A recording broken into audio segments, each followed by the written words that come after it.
This is again, after the COVID 59 sessions. We're a nonprofit, so definitely, go ahead and donate, because that really helps us. These are all free programs to support, our endeavors, and continue joining these programs. So we have 10 in the series. So welcome and thanks for joining. And we'll walk you through the next sessions for the next 9 sessions, what these are going to be. But for the time being, just, relax and enjoy today's session. So you can see what an accomplished person we have, okay? And Sachin, of course, is going to introduce. And we are so thankful to Frederick to have, given his time, and he has joined early. So he has learned quite a bit about the Crack the Wellness Code. And we are not going to leave him so easily. I'm sure, there'll be many more occasions we're going to work with him and learn, from his wisdom and his experience. And you can see some of his publications, right on the screen, okay? And what a distinguished, career and, absolutely, unique, credentials that he carries, and he continues with so much of work, and we'll hear him today. He is the main speaker, so absolutely looking forward to that, Frederick. This is the agenda, so very quick sweep right in front of you on the screen. We certainly are delighted to have Dan McGee with us with his flute, and he's going to do that magic for our soul. And then, of course, you can see the rest of the program in front of you in the screen. So before, I invite Dan to play the music, I just wanted to show this disclaimer and waiver of liability, which you can see. I mean, it's a customary thing that we do just to make sure that, you certainly, take this session as education, inspiration, and of course, empowerment. But of course, this is not meant to be, any kind of healthcare service given to you, but certainly, a lot of information that you can use for your, with your own journey of wellness. So that is it. Over to you, Dan. And once again, what a pleasure to have you back.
Thank you, Dan. This was so soothing and so cooling, after this heat wave that's, Good. all around us. So this was really cooling. This morning I was playing along with Hari Prasad Charazia. He's one of my favorite flutists, and he was playing Rag Malkuns, which is a kind of quite cooling. I think so too. And then I created the background off of that. Using a looper, I put in different things: the flute, my voice, marimba off of the synthesizer, and electric bass, and then and that's sort of my morning ritual. I do that. I usually start with either a chant or classical Indian music, and create something off of it, and then play off of that. That's terrific. I could feel that cooling effect, and I'm glad that, that's how the choice of tune. So yeah, thanks so much. And this composition was quite unique because, this time, I could hear something a bit different, and I was very curious to hear from you. So thanks for sharing the background. So over to you, Sachin. Thank you, Som. So let's welcome the special guest for today evening, Dr. Fred Travis. He agreed to join us from Iowa. So he's a chair of brain studies and cognition science into the Maharishi International University. And he also authored a couple of books. So those who missed the initial slide, he also has a very interesting book called as Dharma Parenting. And a couple of you might remember him. Few years ago, he came here at Stanford University, and he actually did a live demo on how brain changes during meditation. So after watching the live interaction, you surely will see what magic meditation can do on our human brain. And we thought that will be a very great initiator for our 10 series lecture plus certification program. So thank you, Fred, for joining us, and welcome to this platform. We started calling it Happy Monday so that our week starts with a very strong positive note and not with Monday blues. So I'll be focusing on the idea of your brain as a river, not a rock. But I'll be looking at this primarily how it relates with meditation practice, the experience of yoga. Our brain, it's not a crystalline structure. It's not a stone that's set, but rather it's built to change. Every time we have an experience, there's a flood of electrical activity over the brain as you process the world. What happens is the neurons involved in that processing, their connections become stronger. So very practically, if you juggle, as you juggle, you actually create better connections between the left and right side of your brain. If you drive a taxi, part of your brain that lets you compute a route, lets you compute time, lets you be aware of problems in the road, those parts of your brain actually become thicker. So this is what we have. We have a self-adapting organ which is constantly being shaped by our decisions. So that's the wholeness. Let's look and see how this relates to yoga, meditation, and the brain. Let's start with what Patanjali defined yoga in his Yoga Sutra. This is chapter 1, verse 2. Yogaschitta vritti narodhaha. Yoga, it's union. It's union of individual awareness with our unbounded nature. Chitta is mind, vritti are fluctuations of the mind. So yoga, Chittas vritti, fluctuations of the mind. The verb is narodaha. Some translators translate narodaha as control. And it's a valid translation of that Sanskrit word. With that translation, you may define yoga as control of the fluctuations of the mind. If you use this definition, yoga is something that you have to do. Yoga requires effort. Yoga requires channeling all of your resources to control the fluctuations of the mind. And with this translation, you'll read through the Yoga Sutras, and it's a how-to book, things you should do. Now, Maharshi Mahesh Yogi has translated this in another way. He's translated it as complete settling. Yoga is the complete settling of the fluctuations of the mind. This is an equally valid translation of Narodaha. Notice how the picture it paints is different. Rather than yoga being the result of effort and trying and pushing and straining, the Yoga Sutra are describing a state which is a complete settling of the activity of the mind. Let's put the state of yoga relative to what we usually experience, waking, sleeping, and dreaming. We do that with this 2x2 grid, that the self-awareness is there, yes and no. Thoughts are there, yes and no. Let's look at this bottom left-hand cell. What would go in there? Sleeping, dreaming, waking, yoga. Yeah, that's sleeping. We define sleeping as sleeping like a log. In Sweden, it's sleeping like a stone. But it has that same idea. There's just no awareness, nothing's going on, no moving. Let's look at the upper right. Self-awareness, yes, thoughts, yes. Is that waking, sleeping, dreaming, state of yoga? That's waking. That's what we're in right now. You're seeing the PowerPoint, you're hearing my voice. It's leading to a train of thoughts inside, thinking about my ideas, relating them to prior experiences. So all of that activity is going on, but also you're awake, you're aware, you know that you are there having the experience. This upper left, thoughts, yes, self-awareness, no, I suggest is dreaming. In dreaming, we have very rich, changing, bizarre, illusionary experiences. The sense of self is very fragile. That leaves the bottom right cell. Self-awareness, but no mental activity. Notice this cell is completely different than waking, sleeping, and dreaming. It's qualitatively different. It's a different state of consciousness. This is the state of yoga. The meditation literature calls it the fourth, Turiya Chaitanya. It's also called transcendental consciousness. What is the awareness when the mind completely settles down? The question comes up, how do meditations lead to the experience of the state of yoga? How readily do they do that? And when we talk about meditations, I'd like to put them in a larger category, that all meditations are exploring conscious experience. And conscious experience has these three values. There's an object, that which you're knowing. In this case, the object is a PowerPoint, my voice. There's a knower, that's you, that's your receptivity, that's your wakefulness. And then there's a process that connects your attention with the object. And what we'll see is one category of meditations explore the object, another the process, another the subject.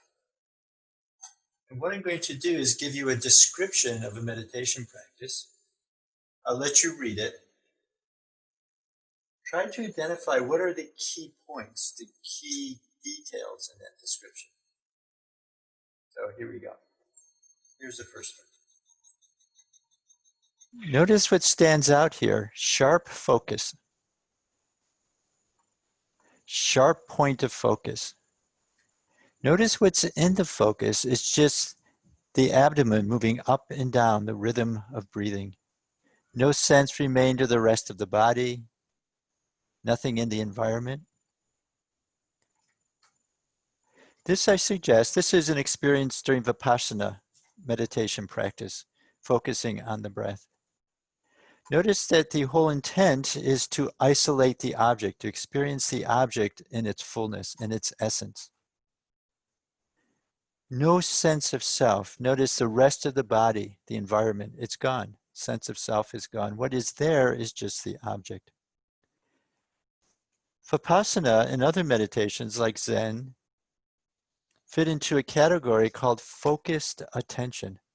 This category of meditation trains you to be able to focus on one thing. And when you're practicing these meditations, you see a very fast brainwave. It's called gamma. It goes up and down 20 to 50 times per second. You see that whenever you focus. You see that in your brain right now as you're focusing on this PowerPoint. Meditations that are in focus attention, Zen, Vipassana, Qigong, also compassion meditation.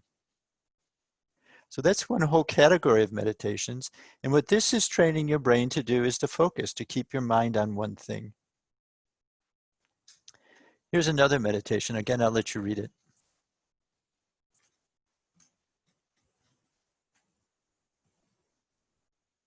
Notice again their attention's on the respiration, but not to control it. It's just to allow the mind to be stationed. And notice the primary experience is not one experience, the breath going in and out like in Vipassana, but a flip book of memories. You know, a flip book is you have all of these cards, and as you go through the cards, you can see an image moving. This is this idea of flip book. I turn page by page from present to the past. Notice this person in their meditation is describing a sense of I. If Vipassana, the I was not there. Everything is gone, it's just the object. But notice how they describe I. I'm reprocessing who I am. They're describing themselves in terms of their memories.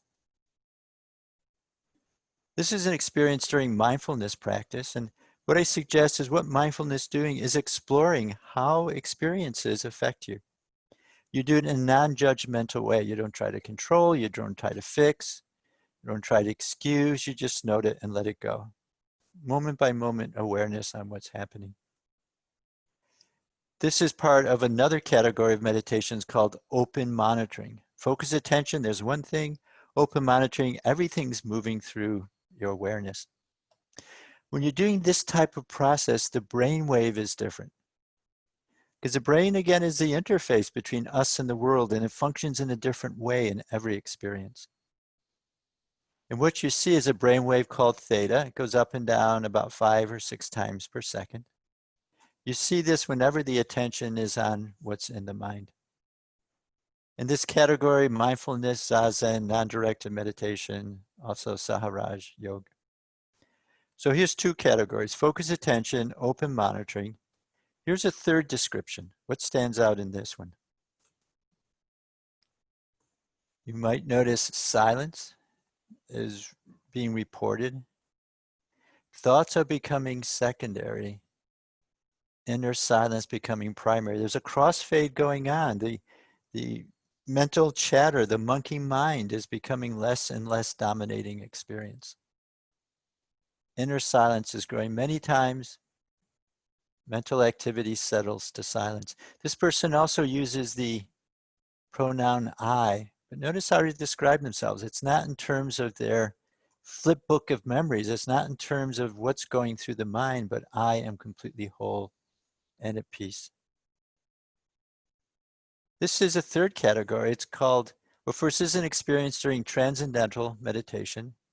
And what transcendental meditation does is probes the subject. Not the social me or the physical me or even the mental me, but more the essence of who you are. That which is there at the source of thought, that which is a core of your being. This is another category called automatic self-transcending. And again, you see a different brainwave pattern.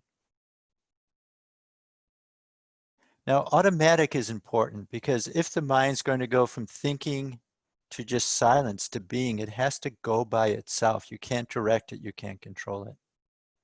So in this category is transcendental meditation. And in transcendental meditation, the mind transcends not based on controlling the mind, but giving it an area it wants to go to. It wants to go to inner silence. Also, we see two studies. One is of a Qigong master, 45 years.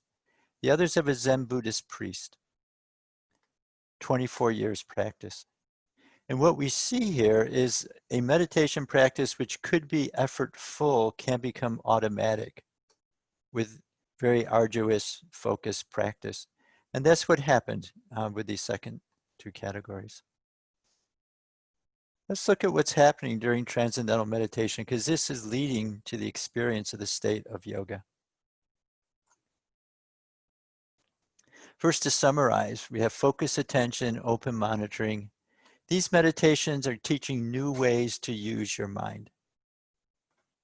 Automatic self-transcending is leading to the experience of the state of yoga. It's not teaching you a new way to do something, but it's giving you a new inner experience of being.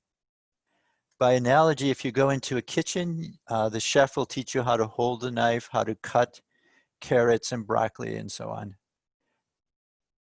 Also, the chef will teach you how to sharpen the knife. Other meditations are teaching you how to use your mind. It's like you being taught how to hold the knife and use the knife. Automatic self-transcending, the experience of yoga, is similar to sharpening the knife. You're actually enhancing consciousness overall. So let's look at the EEG state. The brain's looking to the right. This center is centered in blue is called the thalamus. The thalamus is in the center of the brain. It's the switchboard of the brain. Two different circuits go through the thalamus. One brings in outside content from the eyes, from the skin, touch, from the ears, hearing. Goes to the thalamus sends output to the core of the brain, surface of the brain, the cortex. Cortex sends it back, you get a neural loop. This neural loop is a neural representation of the content that was outside. So this is one circuit. There's another circuit that goes through the thalamus. And what this circuit is driven by inside the brainstem itself, levels of activation. This also creates loops with the cortex. What these loops maintain is wakefulness itself. The quality of silence, of wholeness, which pervades experience. And by transcending, you learn how to take a specific thought, allow that thought to become more and more secondary, as the person said, but the inner field of silence, of wakefulness, maintains. And this is the core of experience changes the brain. I explained how the brain is a self-adapting organ. It's built to change. We give it an experience and it changes to have that experience in a more profound way. And we'll see that in the brain waves. First, it takes 1/10 of a second for a loop to go up and down. So in a second, you'll have it going up 10 times, and that leads to the 10 cycle per second brainwave we see when we're transcending. Also, all of these loops are coordinated by the center of the brain. So the electrical activity on the surface is connected, is similar, it's called coherent. And this is an example of coherence during TM practice. These are coherence maps. Top row is the top of the brain, bottom row is front of the brain. Each column is a frequency band. Each dot is a sensor on the scalp where we're recording EEG brain waves. There's a line between those two dots if those two areas of the brain are coherent or not. You notice during transcendental meditation, there's very little gamma coherence because it's not a meditation of focus, of control. Here in Alpha 1, we see high coherence, especially in the front part of the brain. That which is controlling and directing the brain is symmetrical left and right, and it goes front to back. Now, what does coherence mean? What coherence means, it means that two parts of the brain are speaking together.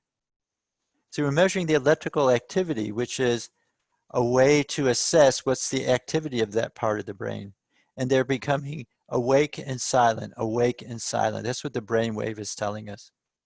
And if those patterns of becoming awake and silent are together, are coherent, it means those two parts of the brain are discussing, are working together in whatever the task is. So what we see in this coherence map here is this alpha 1 band, which is a band of wakefulness. Large parts of the brain are involved in that, and they're supporting that experience. Now again, your brain is a river and not a rock. It's a river and not a rock.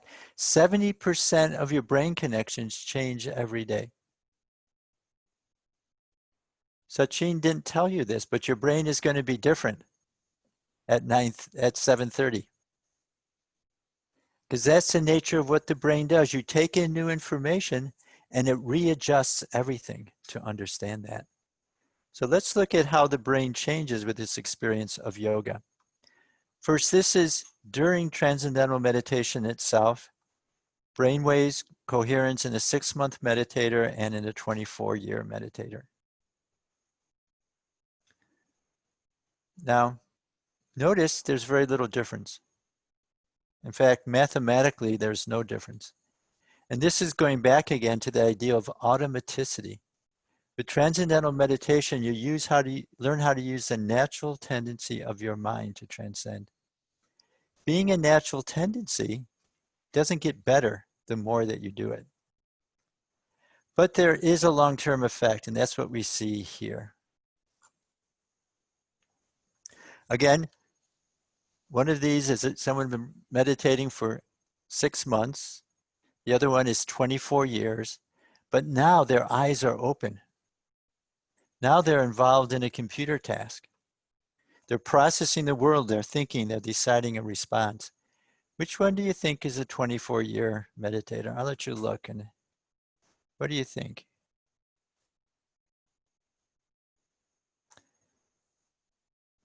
Probably thinking, I think it might be the top one, and it is.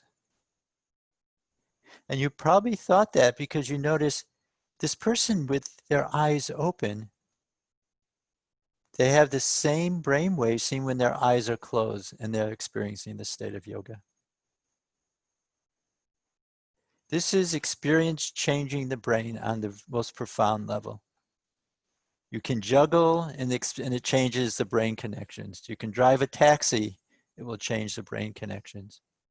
You can transcend every day, it will change the brain connections, but what it is changing the brain connections is to allow the state of yoga to permeate, to become part of your daily life. And this is growth of higher states of consciousness. This is growth towards enlightenment. And it doesn't matter your age, it doesn't matter your education, it doesn't matter your nationality, it doesn't matter your religion, it doesn't matter.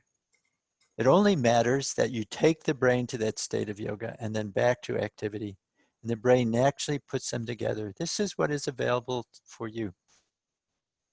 Choose transcending, and the experience of yoga will begin to permeate your life. Thank you for your attention. I think we have some time for questions, if any questions came up. Also, this is my email, ftravis@miu.edu. If any questions come up after this talk, feel free to email me. Thank you, Sachin. Any questions? Thank you, Fred. That was fabulous. I would like to ask a question. Yes, please. So, what is the difference between open the eyes and do meditation, and closing the eyes then do the meditation? Which one is effective? Both are effective, but they're effective to do different things. If your eyes are open, the attention is going to be out. Vipassana is often practiced with the eyes half closed. And the whole purpose is to just keep the focus of the mind. Your eyes can be open, and you can want to ignore the whole visual field and just to focus on a picture or a part of the wall or something. So that's improving your ability to keep the mind from moving from the outside. Closing the eyes allows the mind to transcend, allows the attention to go inside. By analogy, the meditation tradition talks about the monkey mind. You know, the mind is just always moving and you have to try to control it. And you can control a monkey by hiding and jumping out at it and wrestling it to the ground and tying it down. That's what you do with focus attention meditations. They're very difficult because the mind just wants to move, it wants to grow. Or what you can do is think, what do monkeys like? Bananas. Monkeys like bananas. So you get a bunch of bananas, you put them outside your door, and all the monkeys in the forest are right outside your door. So TM is like putting a banana for a monkey. It gives the mind what it wants. What the mind wants, it's always moving because it wants to grow, it wants to expand, it wants to learn more. You're becoming part of this conference because you want to understand more about who you are in the world around you. That's just a very natural tendency of life. And that's used to allow the mind to actually go to the state of yoga. So each meditation has a different procedure, it has a different output. In terms of the experience of the state of yoga, I think transcending allows you to have that experience sooner in your meditation career in a much deeper, richer way. So both are effective. Yes. Both It's are like sharpening the knife and using the knife. okay, okay. I have a question. Thank you very much. Thank you. Thank you. I have a Yes, question. yes, please. Yeah, Shobhana.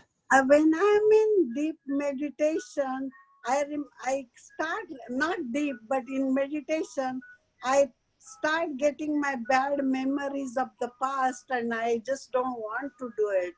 And now I realize if I talk to God, I feel better. So which is better for me? I feel peaceful when I talk to God, answers come back and... Talking to God is a very important thing to do. But talking to God, I think, is different than meditation. What we're doing with our meditation is we're improving our ability to hear what God is saying. Remember, it's sharpening the knife. When you sharpen the knife, everything you do is improved. That means your teaching is improved, dealing with your children is improved, dealing with the environment is improved. It also means getting to know your religion, getting to know God as it's presented in your religion. Because if your mind is constantly caught up in worried thoughts and so on, it can't really appreciate the Creator. So yes, talking to God is good, and different meditations can affect your religion in different ways. When you're transcending, what you're doing is experiencing that part of you that's universal. That part of you which is closest to God. And so you can begin to appreciate what would be the nature of someone who is unbounded, is always in every time, in every space, who is the creator. You can begin to appreciate their status in a much deeper way. So yes, continue to talk to God. And if the meditation is leading to negative thoughts, and then look at other meditations. They're there for different reasons. Shobhana, yes. One more question. I was driving for 25, 30 years and I stopped it and I realized my brain, it was really different. It took me 1 year to get with, is it true or I just felt it like that? No, it's very true. Remember, your brain is a river and not a rock. It's constantly changing. So you play music. Dan played some music. He plays flute. When he's playing flute, his ability to play saxophone, drums, that's becoming less developed. It's just your brain is constantly changing depending on where you put your attention, depending on what's important to you. So it was important to drive, and so your brain changed so you could be really successful at driving. It's unfortunate that as people get 40, 50, 60, the idea is let them retire. They're not as energetic as before. But what's being missed is that 50, 60-year-old brain has been fine-tuned by 30 or 40 years of experience to be very effective in whatever the vocation is, whether it's teaching or business or art or science. It's called generally wisdom. What is seen in the elderly is you see the world differently. You don't see so much the immediate sensory information which is there. What you see is what connects them. What you see is what's the larger picture, because you know that life is flowing through time, and that's where your attention is. And all the little waves that rise and fall, yeah, it's going to happen. We have COVID now. Oh, it's okay. It's going to go away. We have to do something, but yes, it's going to go away. We're continuing. It's going to affect how we interact. I mean, we have that wisdom. And so that's just what the brain is doing. So yes, Shobhana, your experience was very, very real. Thank you. Thank you. I have a question. Yes. My question is this: have you done any research, have you done any studies about group meditations and the efficacy of a large group meditation? And particularly if in that meditation you have a group of, say you have a group of monks or you have a group of people who are deeply meditative, does their meditation transfer to the rest of the group? Have you done any studies of that nature so that in a group setting, the power of meditation actually increases and some very advanced spiritual people can actually impact the whole group? Yes. Very insightful question. What we've looked at is one person would come into a room and meditate, practice transcendental meditation for 12 days, consecutive days. We told her we're looking for stability of EEG measures.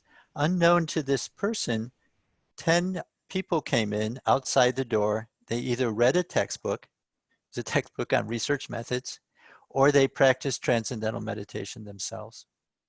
And what we found is that when they were practicing transcendental meditation themselves, that person in the room said her meditation was deeper. She had more of the physiology of deep meditation. The breath was softer. This alpha coherence that I mentioned was higher. So we're very much connected. We're not classical beings that are colliding on the surface of life. We're in a larger system. We're affecting everyone with everything we think. And when we're transcending, when we're becoming more settled, experiencing that quietest level of who we are, it's enlivening that value in everyone around us. So it has that very practical experience. Now, your second part of your question about level of expertise, that we haven't looked at, but I think it would be along the same line. Those people who can meditate more deeply, who can settle into the self more completely, will be as if churning that value in a stronger way for everyone around them. We've also done some work looking beyond the meditation experience, because the quality of consciousness is affecting your decisions and your actions. And what we found is numbers of people practicing transcendental meditation actually leads to measurable changes in crime rate and sickness rate and accident rate. 2 studies have looked in Delhi. And when the numbers went above a certain level in Delhi, the prescribed amount is the square root of 1% of the population, crime rate went down. We looked at this in Washington, D.C. as well. So we're intimately connected. Now we're connected on the internet with this technology, but we're also connected to the deepest part of who we are, and every thought that we have is affecting others. I've got a question. Okay. Lena. Lena. Yeah. I asked you one before also. My question is, as age goes on, people go on saying, oh, you should stop driving so much because you're not such a good driver as the age increases.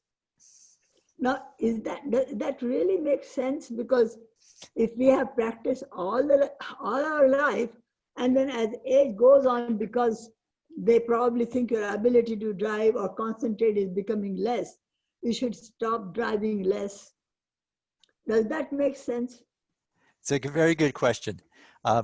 reaction time is slower, Yes. but what is better is your attention. And as you say, with all of the experience of driving, you notice when a pattern is beginning to come up before you've experienced it, this could be a problem. And so you see the traffic beginning to clump together and say, I have to slow down. Someone who's a new driver wouldn't necessarily do that. So there are, on one level, yes, your reaction time is slow, but the other level, you have the wisdom from your years of driving. So you should keep on driving whether you're getting older or not. You should keep on your practice of driving. That helps you better. You have to keep on doing things. The worst thing is what's found when men retire, oftentimes 4 or 5 years after retire, they drop dead. Because for every morning they woke up, they had this drive to do something, and suddenly they retire and that drive isn't there. So you want to continue to do things. It doesn't have to be driving. It could be being with a family. It can be working outside. But your brain's a river, not a rock. It constantly is molded by our decisions. So our decisions for sleep, for exercise, they keep the body young. The body's not a crystalline structure with a tick-tock in it. And we're getting older. Okay, 85, that's it. But rather the body is constantly being shaped by our experiences. Many 60-year-olds are healthier than current 30-year-olds. Just So because what has been your experience? Yes, Susan, please. yeah, the thing is that I have a tendency when I meditate, I fall asleep. And I don't like it, but it just happens automatically. Now, how to avoid that? And because you want to meditate for a long time and you fall asleep, your meditation is incomplete, right? Sleep can be part of meditation. If you fall asleep in meditation, it's nature telling you you need more sleep. You need to go to sleep more at night and also more physical activity. And that'll keep the body rested. Susan, you had a question? So you can, there you go. Thank you. The study that you cited earlier seems to support meditation in close proximity as a group, but is there any study that supports meditation simultaneity? Because when I practice TM with Bob Roth, with all those thousands of people, it does feel different than when I meditate on my own. So I was wondering if there was an additional study there, or if you had any thoughts on that. That study is currently being done. Oh. But what it's getting at is your experience is very real. Because on the sensory level, time is very sharp and distance is very precise. As you're transcending, time and space are becoming less bounded. So the fact that you're 100 miles or 200 miles away is having less of an effect. You're able to be connected at that deepest level.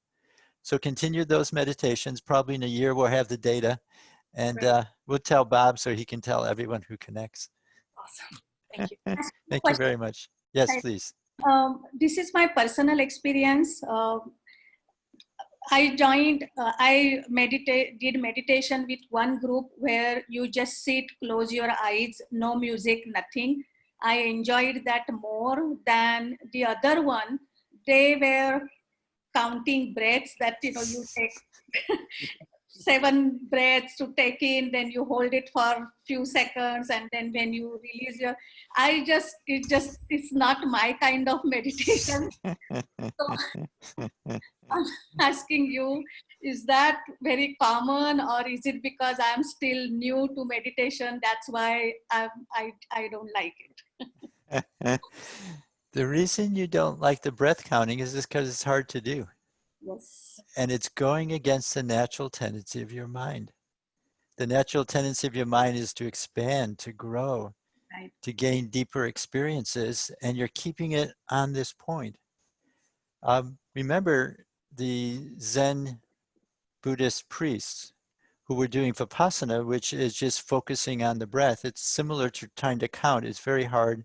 The mind's constantly moving. You know, after 25 years practice, they were able to settle into the state of yoga, as shown by the EEG pattern. So you can get to the state of yoga by other meditations. It just is going to take longer because you're fighting the very natural tendency of your mind. And if you learn to use the natural tendency of the mind, and then you get there very quickly. What is the difference between Zen yoga and transcendental yoga? Zen is focus and control. Transcendental meditation is effortless. It's letting the mind transcend. Zen is keeping the mind by you pushing it and controlling it. Transcendental meditation is the mind being pulled by the object.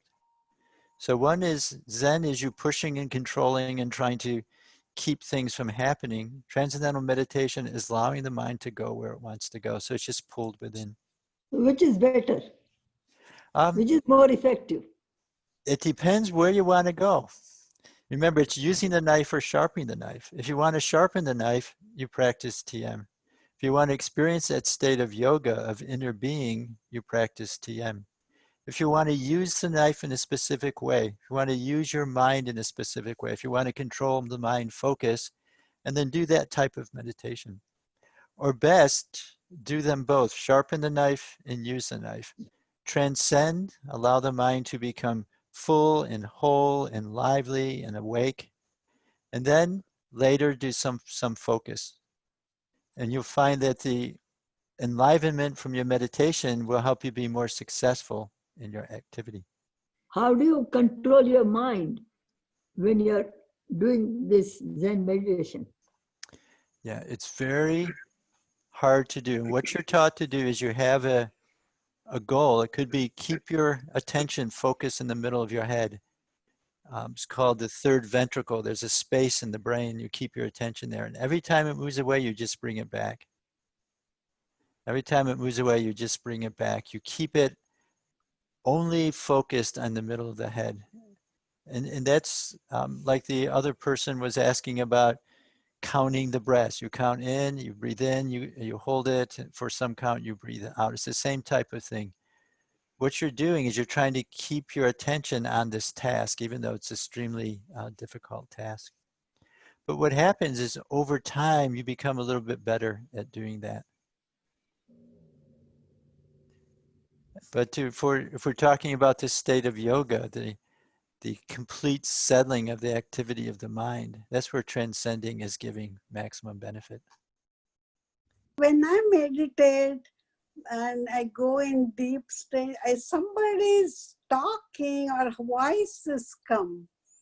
I don't know, I'm doing wrong or something, because I hear something, somebody's talking or I cannot explain how I feel, but I hear something, like somebody's talking or something.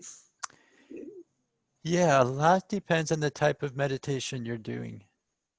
No, I don't know any kind. I just do sit and meditate. Yeah, so I don't really know how to answer that question. It's because different procedures would be different.